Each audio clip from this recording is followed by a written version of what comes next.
Bab 4 Dewi Cantik.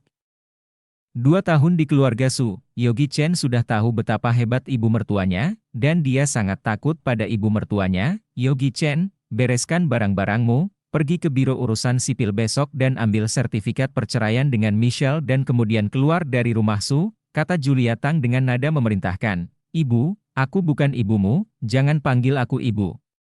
Julia Tang memarahi.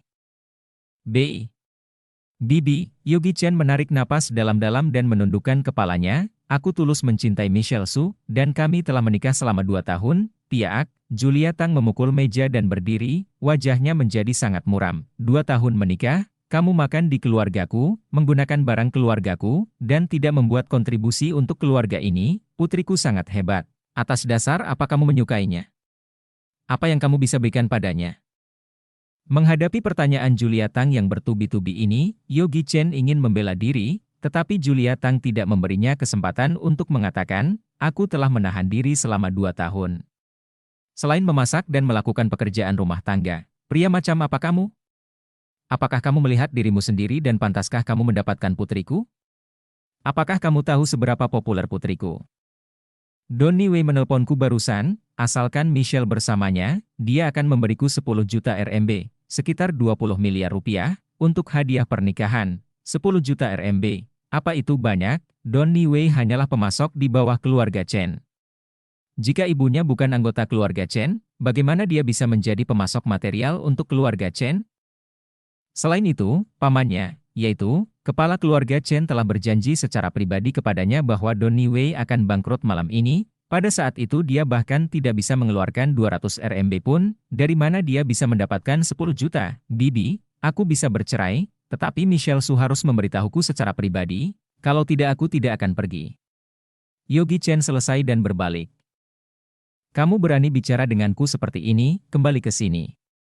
Ini pertama kalinya Yogi Chen tidak menghiraukannya. Julia Tang tercengang saat melihatnya seperti ini. Setelah dia tersadar, Yogi Chen sudah berjalan jauh. Melihat matahari terbenam, Michelle Su menghela nafas lega. Dia mengunci diri di kantor selama sehari. Video Yogi Chen telah tersebar di seluruh perusahaan, dan bahkan beberapa orang telah mendengarnya di TikTok. Tiba-tiba dia menjadi objek ejekan semua orang, dan dia bahkan melibatkan dirinya sendiri, menggosok pelipisnya. Dia berjalan keluar dari kantor perlahan. Pada saat ini, gadis karyawan di lobi datang dengan sebuah kotak. Dirut Su, paketmu. Rekan-rekan dengan mata yang tajam berseru, wow, kotak hadiah kelas atas, kotak ini terbuat dari kristal. Bukannya terlalu berlebihan. Sialan, hadiah apa yang ada di dalam kotak ini agar sesuai dengan kotak ini? Ini pertama kalinya aku melihat kotak paket yang terbuat dari kristal. Aku benar-benar ingin melihat apa yang ada di dalamnya. Ya, Dirut Su, tolong buka dan lihatlah, kata pegawai wanita itu, meskipun Michelle Su biasanya sangat tegas dalam pekerjaannya. Dia sangat baik setelah bekerja, sehingga hubungan antara karyawan perusahaan dan dia cukup bagus. Melihat mata penasaran ini, Michelle Su juga bertanya-tanya, siapa yang mengirim paket ini? Dia tidak membeli apapun baru-baru ini. Setelah berpikir sebentar, dia perlahan membuka kotak itu. Pada saat kotak itu dibuka, mata semua orang melebar, melihat ada kalung bertatahkan permata biru langit di dalam kotak. Warna murni bisa menarik perhatian orang sekilas, bersinar terang dengan pantulan cahaya lampu perusahaan. Semua orang tercengang. Para karyawan wanita ini saling menatap satu sama lain. Suasana tiba-tiba menjadi sunyi, tetapi saat berikutnya benar-benar diledakkan oleh sebuah kata. Ini sepertinya adalah Sky City. Ya ampun, maksudmu ini kalung permata dari seri Sky City yang dirancang oleh perancang perhiasan Perancis. Allen, hanya ada 18 model dalam seri itu. Dan aku ingat bahwa rumah lelang Charles menjual harga setinggi 20 juta dolar as tahun ini. Sangat cantik. Kalau ada yang bisa memberiku kalung seperti ini, aku ingin menjadikannya pasangan hidupku seumur hidup. Dirut Su, kamu juga pasti sangat bahagia. Dalam keterkejutan dan kecemburuan itu, Michelle Su tidak bisa mengatakan sepatah kata pun. Kalung Sky City adalah hasil mahakarya dari perancang hebat Allen. Kalung ini adalah favoritnya, jadi hanya dalam satu kali lihat, dia tahu kalau kalung ini benar-benar asli. Hadiah ini terlalu mahal. Mungkinkan, Donnie Wei menggunakan semua hartanya untuk membeli kalung untuk dirinya sendiri. Jika mengenakan kalung ini untuk di pertemuan tahunan malam ini, pasti akan mendapatkan perhatian penonton. Pada saat ini, di Haiti KTV di kota Sichuan, ini adalah KTV paling terkenal di kota Sichuan. Orang-orang yang datang ke sini terbilang kaya, pintu masuknya penuh dengan mobil mewah, dan kebanyakan orang tidak mampu masuk ke sini. Dan disinilah pertemuan teman kelas Yogi Chen diadakan. Yogi Chen mengendarai sepeda listrik kecilnya yang baru dibeli, dan datang ke Haiti KTV tidak lama setelah itu. Dia memarkir sepeda listrik di pintu dan menguncinya dengan kunci. Gawat juga kalau sepeda listriknya dicuri orang. Dia awalnya ingin membeli mobil, tetapi waktunya terlalu mendesak.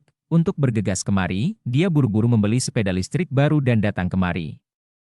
Dia baru saja mengunci sepeda itu, tiba-tiba suara klakson yang keras terdengar, hingga gendang telinganya sakit. "Hei, mengapa memarkirkan sepeda listrik sialan itu di depan? Cepat minggir." Pemilik Porsche menjulurkan kepalanya keluar jendela dan berteriak. Yogi Chen membeku begitu dia melihat ke atas, dan pria itu membeku, Hendy Wang. Yogi Chen berlari, dan orang yang ada di mobil itu adalah teman sekelas sekolah menengah Yogi Chen, Hendy Wang. Ketua kelas? Hendy Wang turun dari mobil, memegang dompet di tangannya, dan rambutnya berkilau dengan minyak rambut. Dia memandang Yogi Chen dan mencibir. "Yogi Chen, mengapa kamu seperti ini?" Yogi Chen menyentuh hidungnya, sangat canggung. Saat dia baru saja mau berkata, Hendy Wang berbalik dan melangkah ke KTV. "Apakah aku baru dipandang rendah?" Yogi Chen tersenyum canggung dan mengikuti.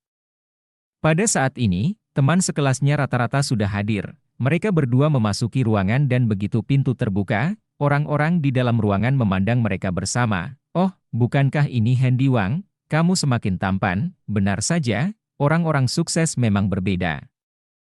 Kedatangan Hendy Wang membuat suasana menjadi lebih hidup. Semua orang memberi jalan dan bersulang. Hendy Wang langsung menjadi pusat perhatian. Siapa yang akan mengira bahwa siswa dengan nilai terburuk di kelas pada saat itu sekarang sudah sukses? Jas yang dia kenakan adalah jas bermerek, dan dia juga memegang kunci mobil Porsche di tangannya. Bagaimana ini tidak terlihat seperti orang sukses?